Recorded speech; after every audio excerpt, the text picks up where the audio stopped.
We need a light. I got you. Because I ain't doing it. Okay.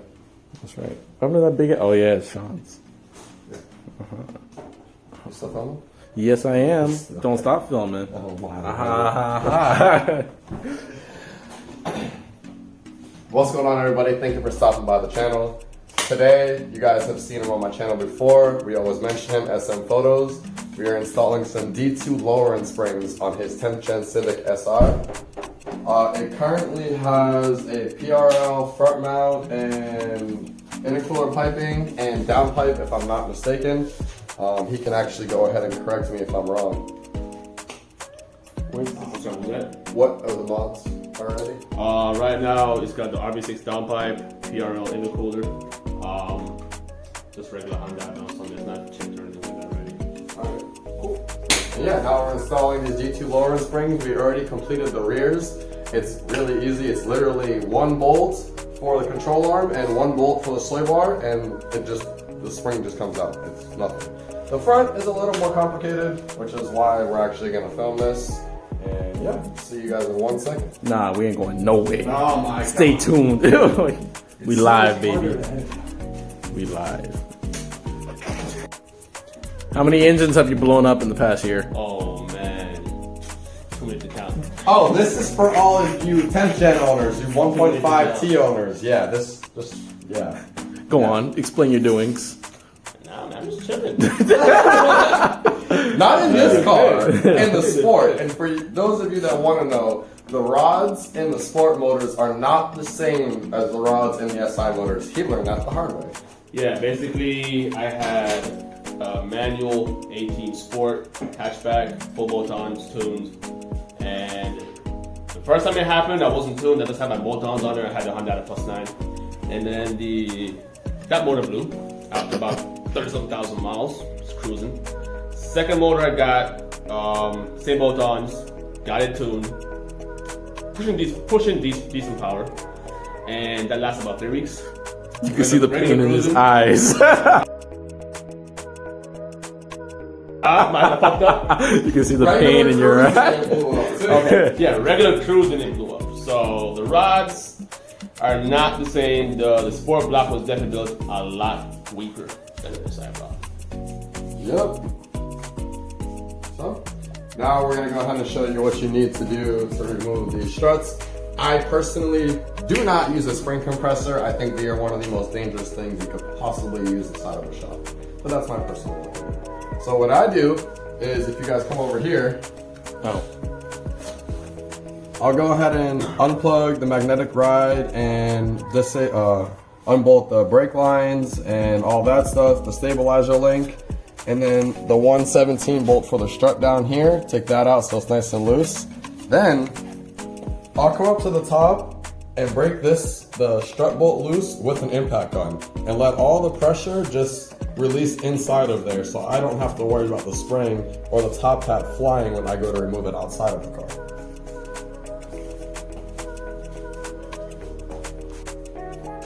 I give him 3 weeks.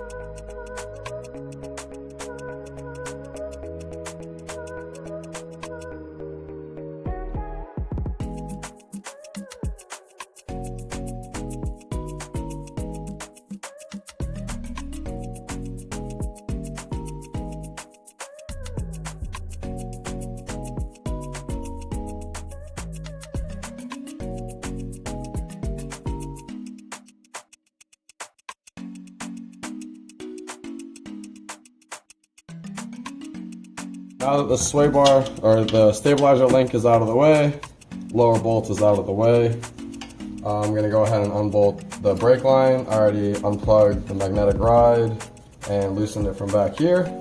So now I'm going to take to the top and take the tension out.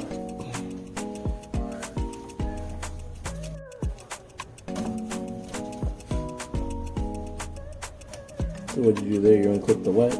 What? Right here? Oh, magnet. Yeah, no, this side, this is the ABS sensor. Okay. So this side just unclip from here and unclip from here, so that way I have a little extra dangle room. I don't have to worry about it pulling tight.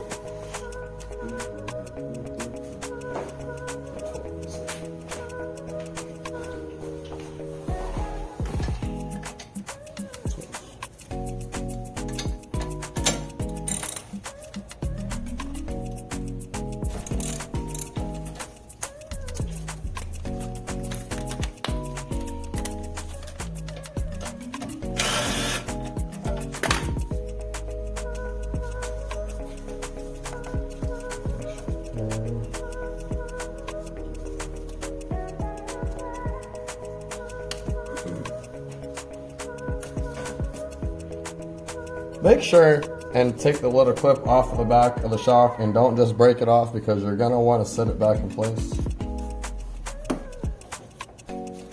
Don't half-ass it like everybody else does. Oh, we're still recording.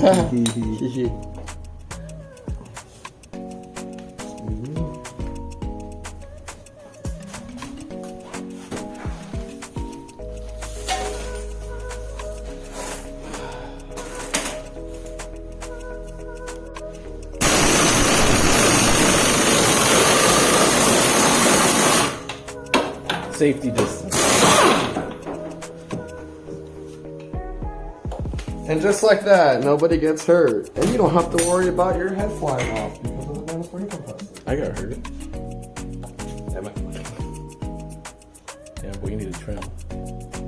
What are you talking? I don't know this. All of us. I got called a caveman the other day. And now, if you guys look, all the tension is now free. So you don't have to worry about busting your head open. Let's see if we can get away without unbolting the control arm, which we're not going to, so I'm not going to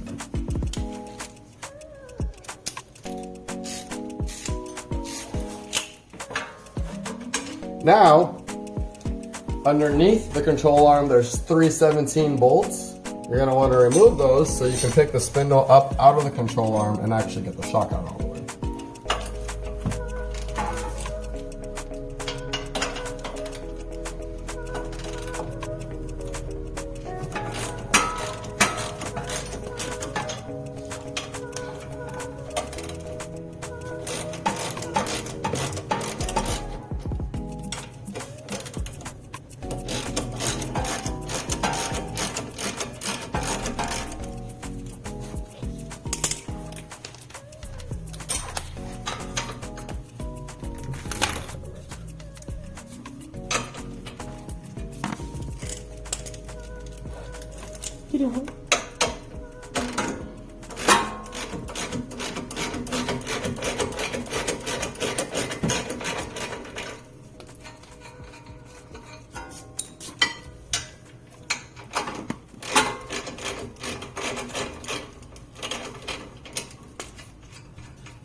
Is this a coronavirus?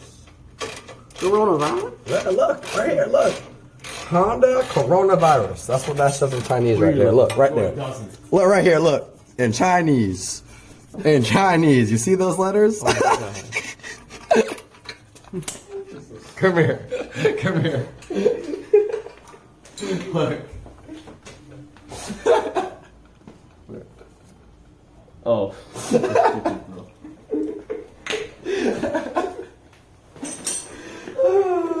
White people. Hey, hey, hey. Be nice. Have a flathead, please. No. You do have one. Where? At the pool incident.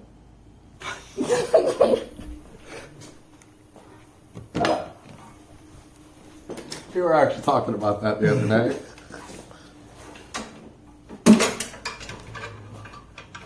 Yeah, the boy's in there. Can't see what he's doing. As y'all can see, it's all complete.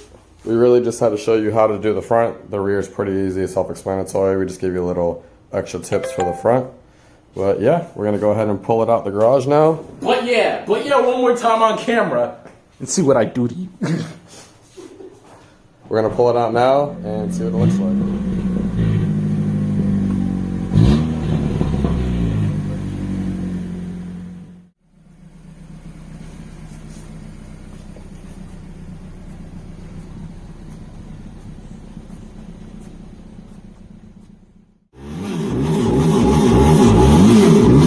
I'm hungry. Okay.